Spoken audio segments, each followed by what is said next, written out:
이스라엘 나라에 두 명의 왕이 있게 됐습니다. 한 사람의 왕은 누구죠? 다윗이고, 또 한 사람의 왕이 누구죠? 이스보셋입니다. 다윗을 왕으로 세운 지파는 유다 지파를 중심으로 해서 다윗을 왕으로 세웠지만, 베냐민 지파를 비롯해서 이스라엘 민족들은, 다른 지파들은 이스보셋을 왕으로 세우게 됐습니다. 한 나라에 두 명의 왕이 있으니까 어떤 일들이 벌어지게 되나요? 전쟁이 일어나게 됐습니다. 하늘 아래 태양이 두 개일 수가 있습니까? 없어요. 하늘 아래 태양은 하나밖에 없는 것인데, 왕이 두 명이 존재함으로 말미암아 결국 이스라엘 땅 가운데 전쟁이 일어날 수밖에 없었던 것이고, 오늘 우리가 읽은 사무엘하 2장의 말씀을 보면 이 이스보셋의 신하들과 그 부하들과 그리고 다윗의 부하들이 함께 전쟁을 하는 이야기가 아주 상세하게 자세하게 묘사가 되어 있는데, 이 전쟁의 이야기를 오늘 우리가 살펴보면서 하나님께서 우리들에게 주시는 그 교훈을 묵상하는 귀한 시간이 될 수 있기를 바랍니다.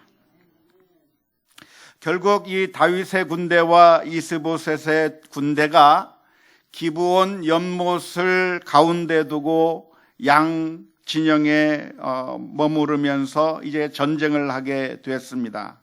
그런데 전쟁을 하는데 그 전쟁의 방식이 아주 독특합니다. 오늘날 전쟁을 하는 그런 방식이 아니라 옛날 전쟁하는 방식에 따라서 전쟁을 하게 되었는데요.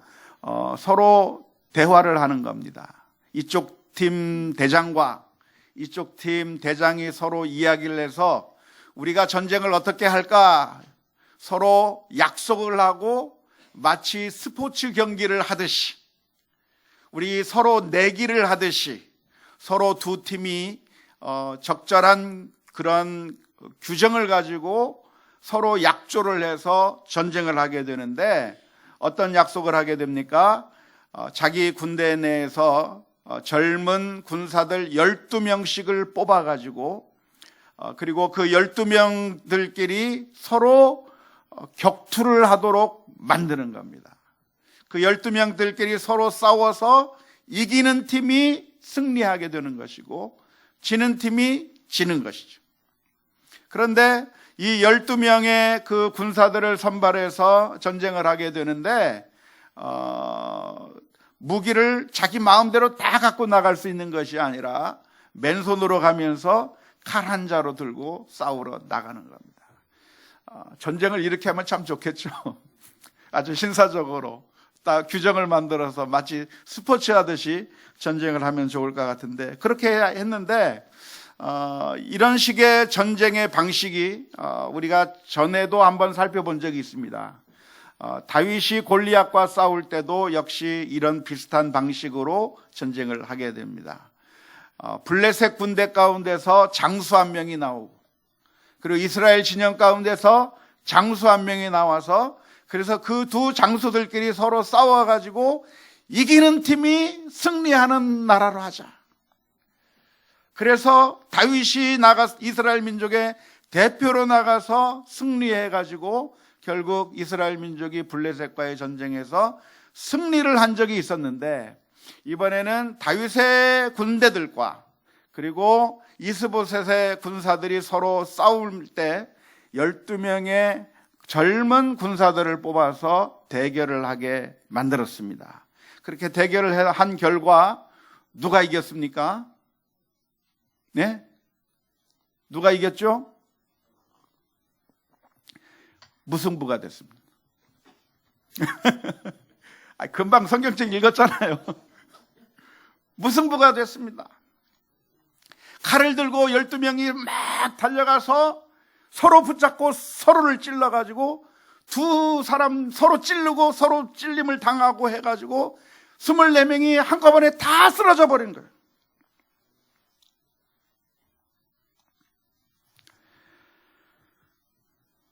한쪽이 이길 줄 알았는데, 그런데 결국 그 양쪽이 다 죽어버린 결과가 오늘 본문에 기록되어 있는 겁니다.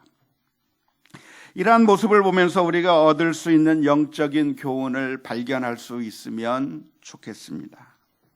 전쟁이라고 하는 것은 무엇인가?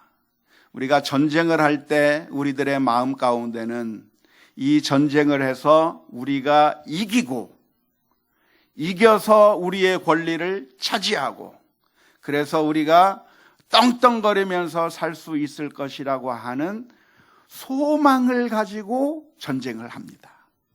전쟁을 하면서 우리는 져야 되겠다, 우리는 질 거야 하면서 전쟁을 합니까? 그게 아니죠. 전쟁을 할 때는 우리가 저 적군들을 무찔러서 우리가 승리하고 우리가 이기겠다고 하는 그런 마음을 가지고 전쟁터로 나가게 되는데, 그런데 실제적인 결과는 무엇인가? 우리들의 마음 가운데 전쟁을 하면 승리해서 모든 문제를 다 끝내버리고 이제는 그 전쟁을 통해서 모든 문제를 해결하고 싶은 마음을 가지고 전쟁을 하게 되는 것이지만, 그런데 오늘 첫 번째 전투에서 보여준 것처럼 어떤 결과가 나타나는가? 실제로는 그 12명의 군사들이 다 한꺼번에 죽고 말았다고 하는 것이죠. 이 이야기를 보면서 우리가 얻어야 할 교훈이 있다고 한다면, 전쟁이라고 하는 것이 무엇인가에 대해서 우리가 냉정하게 전쟁을 평가해 볼 수 있으면 좋을 것 같습니다. 전쟁이라고 하는 것은 우리들에게 소망을 주고 승리를 약속하는 것처럼 보이지만, 그러나 실제로 전쟁을 했을 경우에 승리가 아니라 양쪽 다 엄청난 피해를 얻을 수밖에 없는 것이 전쟁이다는 것이죠. 전쟁의 결과 가운데 하나가 이쪽도 승리가 아니고 저쪽도 승리가 아니고 모두가 다 져버리는 그런 엄청난 피해를 보는 것이 전쟁일 수 있다고 하는 것에 대해서 우리가 기억해야 될 줄로 믿습니다. 따라서 현명한 사람이라고 한다면 우리는 전쟁을 선호하기보다 무엇을 선호하는 것이 좋을까요? 평화를 추구하는 것이 옳을 줄로 믿습니다. 우리 성도들은 전쟁하기를 좋아해야 합니까? 평화를 추구하는 것을 좋아해야 합니까? 평화를 추구하는 것을 좋아해야 돼요. 전쟁을 하려고 달려든다고 한다면 개인의 삶이나 가정이나 공동체나 국가나 엄청난 피해를 당할 수밖에 없다고 하는 사실을 우리가 기억하고, 우리들의 삶의 전 영역에서 전쟁보다는 평화의 방법을 선택할 수 있어야 될 줄로 믿습니다. 우리 가정에서도 전쟁이 좋습니까? 평화가 좋습니까?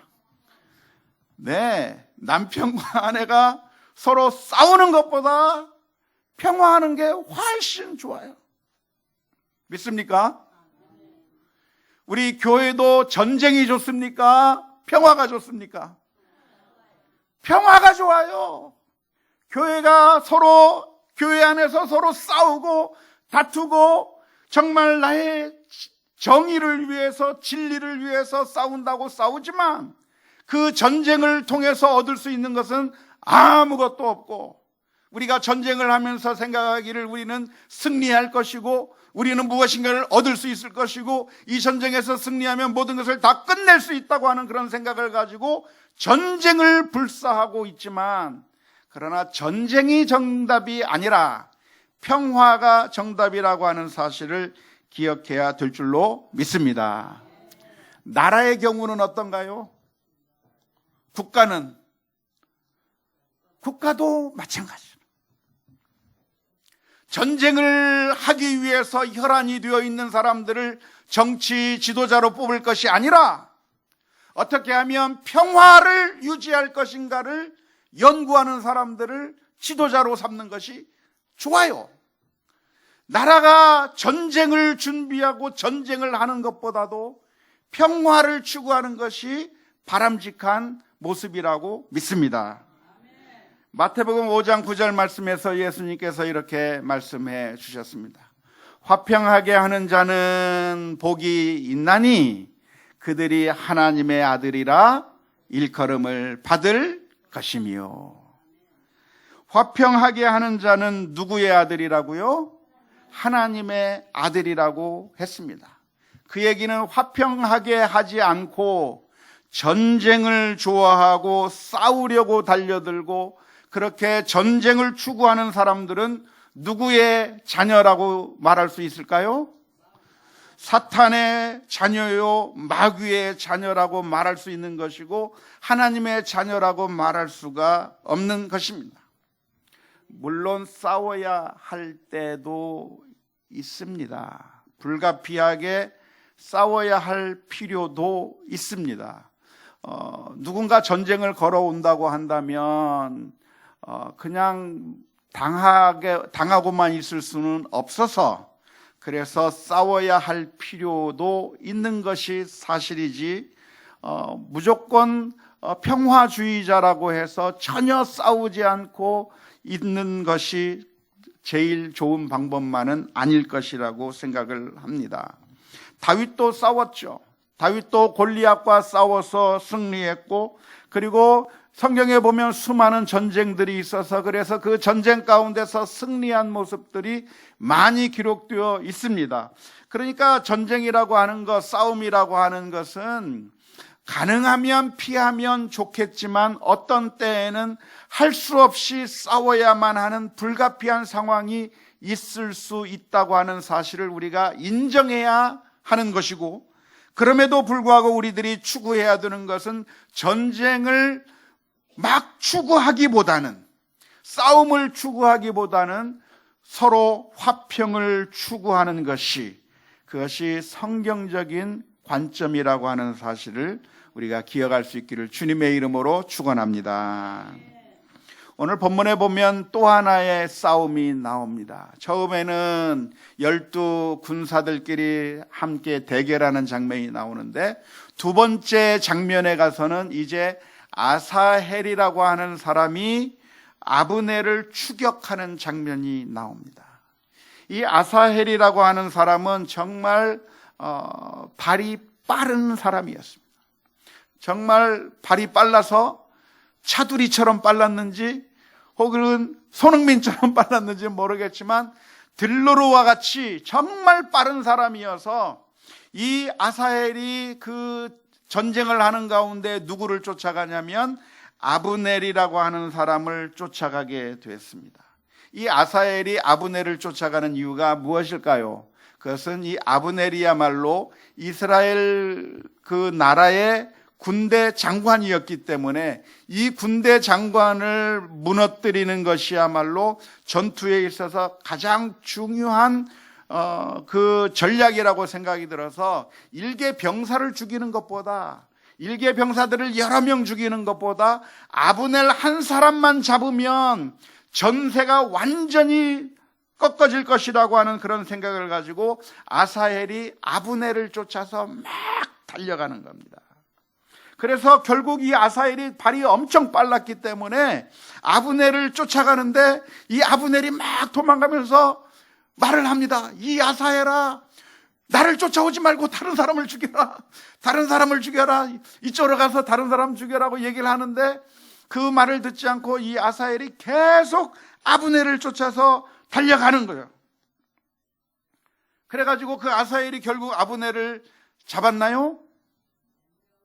잡지 못하고 오히려 자신이 죽임을 당하고 말았습니다. 이것이 우리가 전쟁에서 볼 수 있는 또 하나의 결과라고 말할 수 있습니다.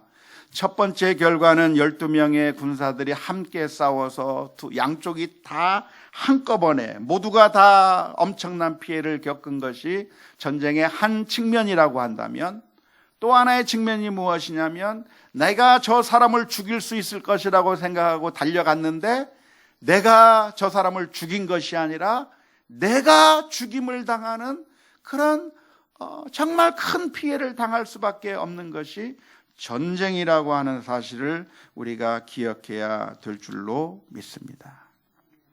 우리가 전쟁을 하면서 늘 승리를 기대하겠지만 전쟁에서 우리가 얻을 수 있는 그 결과가 무엇이냐면 함께 다 같이 멸망하거나 아니면 내가 죽을 수 있다고 하는 사실을 기억해야 하고, 전쟁보다는 평화를 사랑하고 추구하는 우리 모두가 다 되어야 될 줄로 믿습니다. 이제 장면이 또 하나 바뀌어가지고 이제 아사엘이 죽은 다음에 요압과 아비새가 이 아브넬을 추격하는 장면이 세 번째 장면으로 등장합니다. 요압이 이 아브넬을 쫓아가면서 죽이려고 하는 그 순간에 이 아브넬이 요압에게 이야기를 합니다. 이제 우리가 전쟁을 그만하자. 전쟁하지 말고 이제 우리 중단하자라고 이야기합니다. 뭐라고 얘기했습니까? 26절 말씀을 보니까 이렇게 표현하고 있습니다. 아브넬이 요압에게 외쳐 이르되 칼이 영원히 사람을 상하겠느냐? 마침내 참혹한 일이 생길 줄을 알지 못하느냐? 내가 언제 무리에게 그의 형제 쫓기를 그치라 명하겠느냐? 이 아브넬은 지금 요압과 또 아비새 두 형제에게 쫓겨가면서 이야기를 하는 겁니다. 지금 우리가 이렇게 전쟁을 하고 있는데 이렇게 전쟁을 하다가는 마침내 참혹한 일이 생길 거라고 하는 것을 왜 모르느냐? 우리가 더 이상 전쟁하지 말고 우리 전쟁을 그만하자. 나를 쫓아오지 말아라. 나를 죽이기 위해서 쫓아오지 말라. 왜? 나를 죽이려고 쫓아오다가 어떤 결과가 벌어질 것인가? 마침내 참혹한 그런 일들이 생길 줄을 왜 알지 못하고 계속해서 나를 쫓아오느냐고 그렇게 이야기를 하는 겁니다. 빨리 너의 군사들에게 명령을 해서 더 이상 전쟁을 하지 말고 이제 전쟁을 그치자고 제안을 한 것입니다.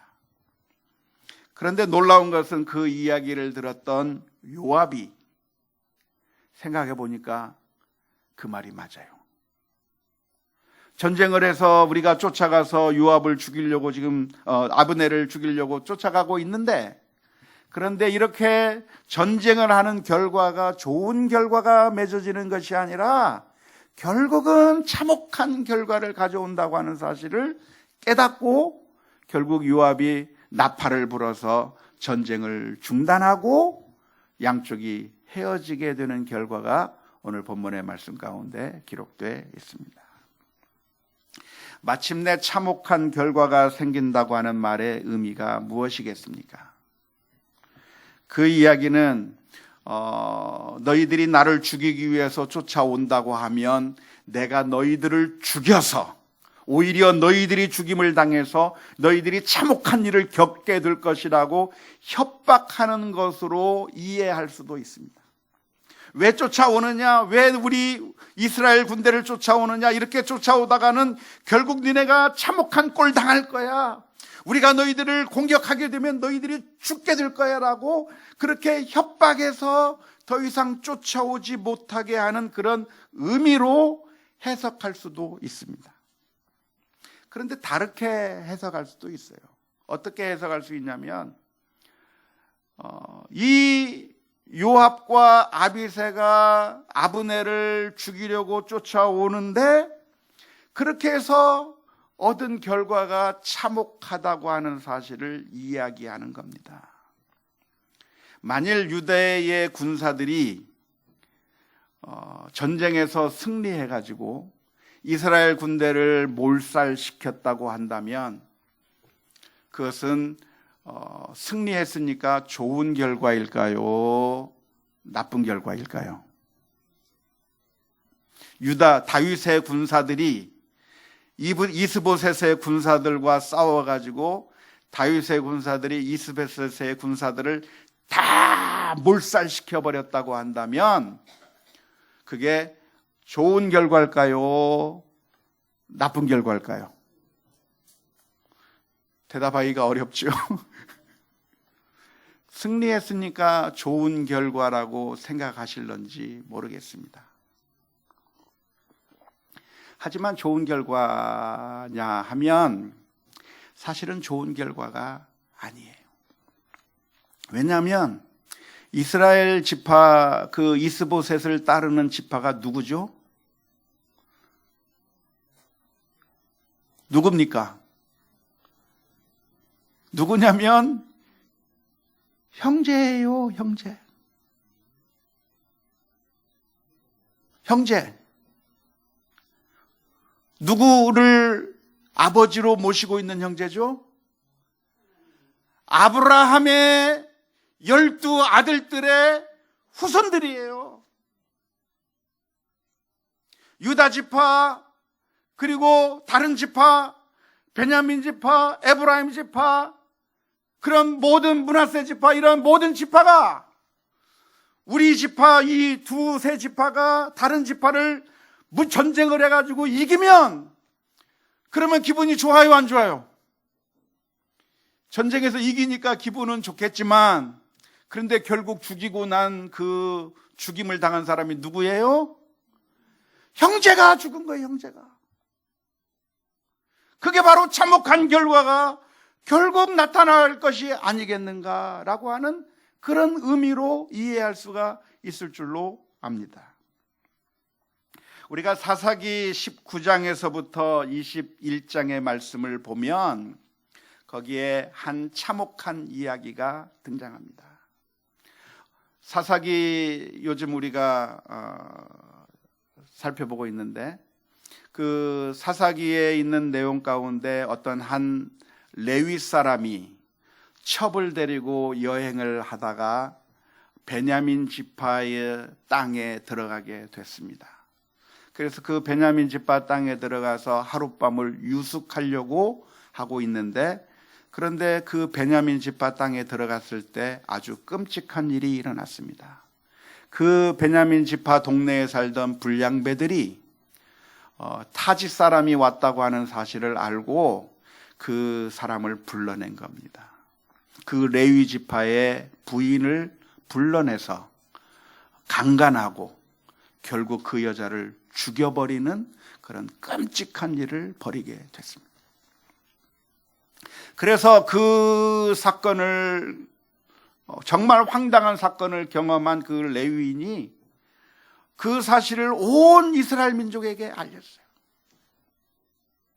이 베냐민 지파 사람이 우리를 환영하고 환대하고 대접한 것이 아니라 이 베냐민 지파의 불량배들이 내 아내를 죽이고 그래서 정말 치욕스러운 일을 행했다고 하는 사실을 온 이스라엘 민족에게 알려줬습니다.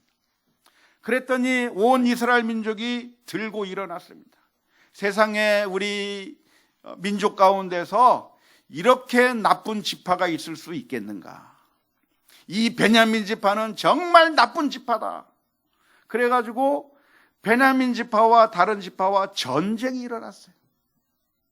전쟁이 일어나서 다른 지파가 베냐민 지파 사람들을 완전히 몰살시켜버리고, 그래서 완전히 그들의 죄를 징벌해버리고 그 남자들을 다 죽여버리고, 그래서 결과가 다 끝난 것 같았어요.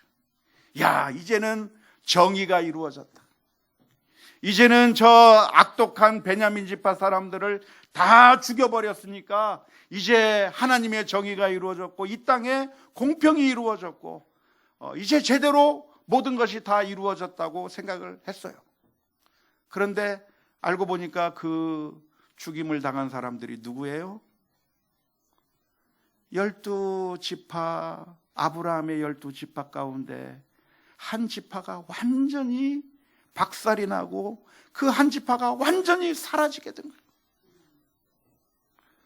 우리는 막 화가 나가지고 저 베냐민 지파 사람들이 너무 나쁘다고 생각해서 그래서 그 베냐민 지파를 응징하고 하나님의 정의를 이루겠다고 해서 전쟁을 해서 그들을 다 죽였는데 그 결과를 보고 나니까 정말 마음이 행복한 것이 아니라 자기들 형제 지파 하나를 완전히 멸망시켜버린 그런 결과를 가져오고 얼마나 그들이 힘들어했는지 모릅니다.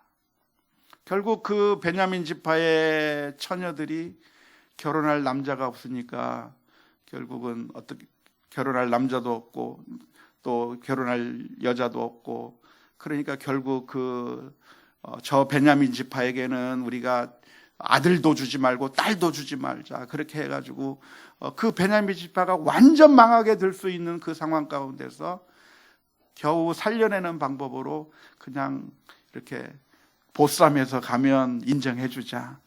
우리가 억지로 일부러 준 건 아니지만 그러나 훔쳐가서 결혼하면 그냥 인정해주자 해서 겨우 살아난 지파가 어느 지파냐면 바로 그 베냐민 지파.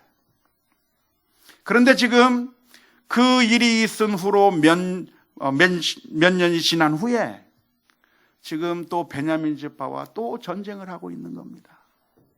베냐민 지파 사람들이 사울 왕을 옹립했고 그리고 그 사울의 아들 이스보셋을 왕으로 세우고 있어서 그래서 다시 전쟁을 하고 있는데 또 전쟁을 해서 그 베냐민 지파가 다윗을 거부했기 때문에 그 베냐민 지파를 완전히 몰살시켜버리면 그래서 승리해버리면 좋을 줄 알았는데 그게 승리하면 좋은 게 아니라 결국 죽인 게 누구예요?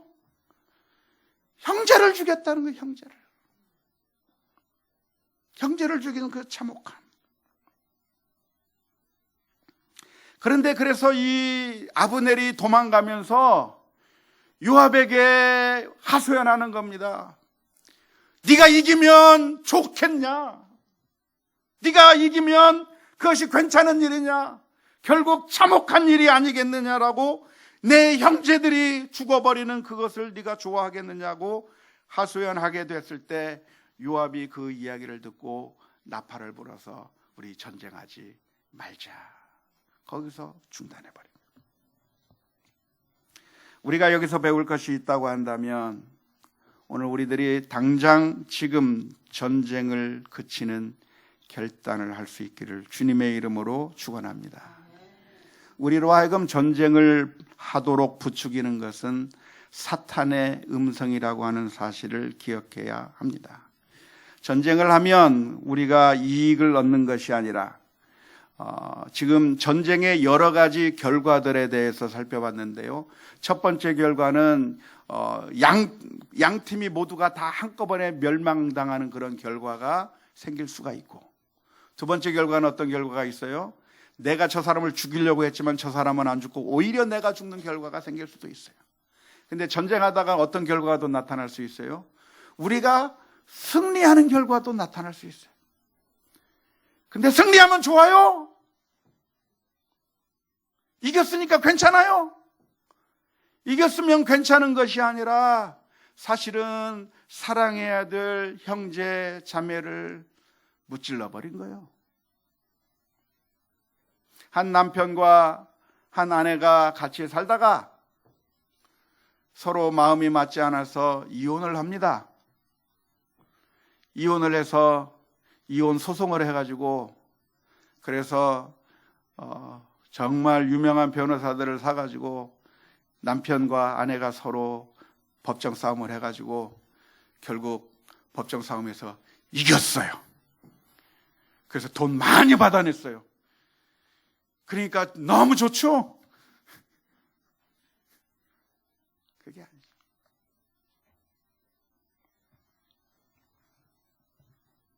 전쟁은 질 수밖에 없는 것이고 이겨도 지는 것이 전쟁입니다. 안타깝게도 우리들은 상대방을 강압적으로 굴복하고 전쟁을 통해서 승리하는 방법을 너무나도 선호합니다. 왜냐하면 그게 제일 쉬운 방법처럼 보이기 때문에 그렇습니다. 하지만 가장 쉬운 방법인 전쟁의 방법은 좋은 결과를 가져오는 것이 아니라 질 수 있고 함께 망할 수 있고, 그러나 이겨도 아무 의미가 없을 뿐만 아니라 이겨도 아무 의미가 없는 그런 승리일 수밖에, 상처뿐인 영광일 수밖에 없다고 하는 사실을 우리가 기억해야 하고, 그래서 우리는 싸움을 하는 것이 아니라 우리가 하나님 앞에 늘 기도하며 나아가기를, 주여 나를 평화의 도구로 사용하여 주옵소서, 기도하며 나가야 될 줄로 믿습니다. 우리 가정에서 마음이 안 드는 거 있어도 싸우지 마세요.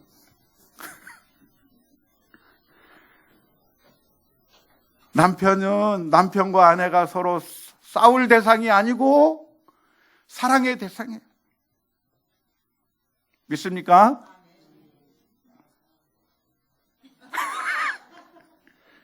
싸울 사람도 없어요. 나중에 가면. 우리 교회에서도 서로 싸우지 맙시다. 싸워서 쫓아내면 행복해요? 이기면 너무 좋아요?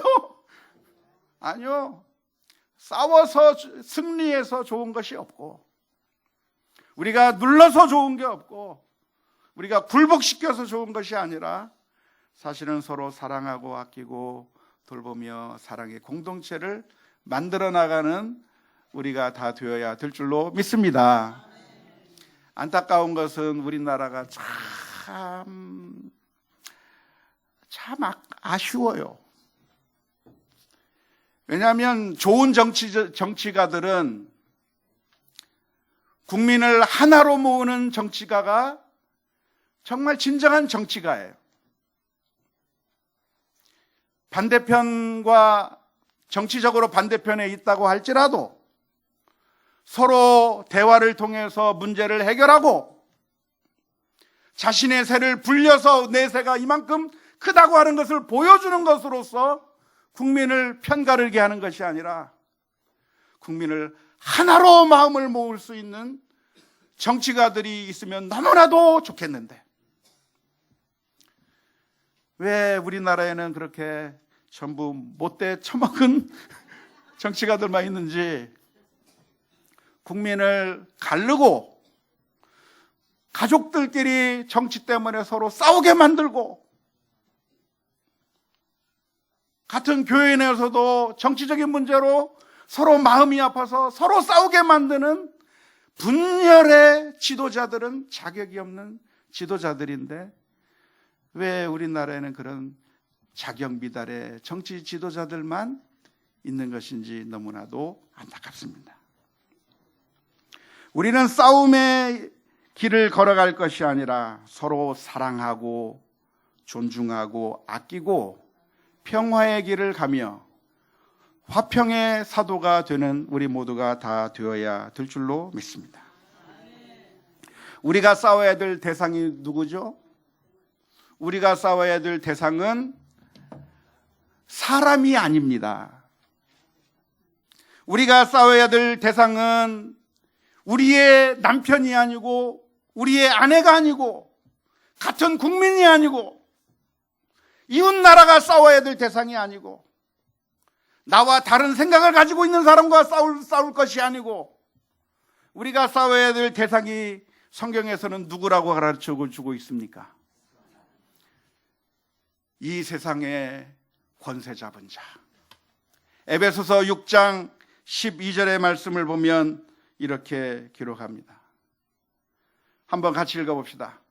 우리의 씨름은 혈과 육을 상대하는 것이 아니요 통치자들과 권세들과 이 어둠의 세상 주관자들과 하늘에 있는 악의 영들을 상대합니다. 사탄은 우리들의 마음을 충동질하면서 이웃을 미워하라고 합니다. 그런 사탄의 소리와 싸워야 하는 거예요.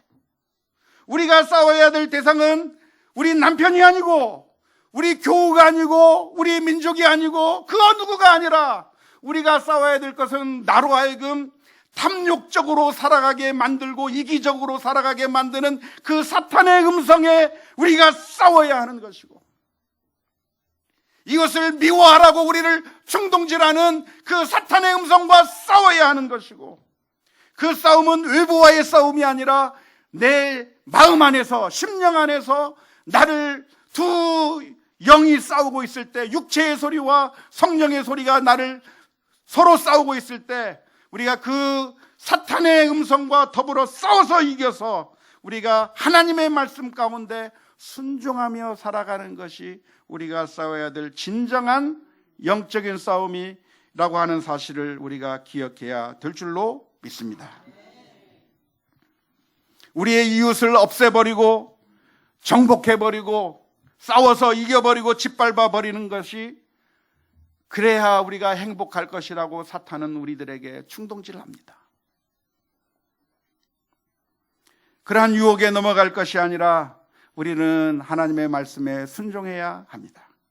로마서 12장 18절 말씀에 보면, 아무나 할 수 있거든 너희로서는 모든 사람과 더불어 화목하라. 우리 교인들하고만 화목하라? 우리 가족들하고만 화목하라? 모든 사람은 누구까지 포함하나요? 원수까지. 나와 생각이 다르고, 나와 입장이 다르고, 전혀 다른 생각을 하고 있는 사람들까지. 그런데 그게 바로 하나님께서 우리를 보시고 하신 일입니다. 우리가 죄악 가운데 거하고 하나님의 말씀에 순종하지 못하고 하나님에게서 멀리 떠나 하나님을 대적하고 있을 때, 하나님께서는 우리와 싸우려고 하지 아니하시고, 그래서 우리를 짓밟아버리고 칼로 찔러버리고 우리들의 죄를 너희가 알렸다 하면서 심판해버리고 짓밟아버리고 끝내신 것이 아니라, 우리 주님께서는 우리를 살리시기 위해서 오히려 원수된 우리를 위하여 독생자 예수 그리스도를 이 땅에 보내어 주셨습니다. 그리고 하나님의 말씀대로 살지 못한 우리를 살리시기 위하여 그 아들이 십자가 위에서 모든 피를 흘려 주심으로 말미암아 저와 여러분들이 회복함을 얻게 되었습니다. 그러므로 우리가 하나님의 말씀을 우리가 마음속에 기억하면서, 우리의 싸움의 대상이 이웃이 아니라 사탄 마귀의 그 영적인 세력, 우리를 넘어뜨리려고 하는 그 세력과 대항하여 싸워서 승리하는 우리 모두가 다 될 수 있기를 주님의 이름으로 축원합니다.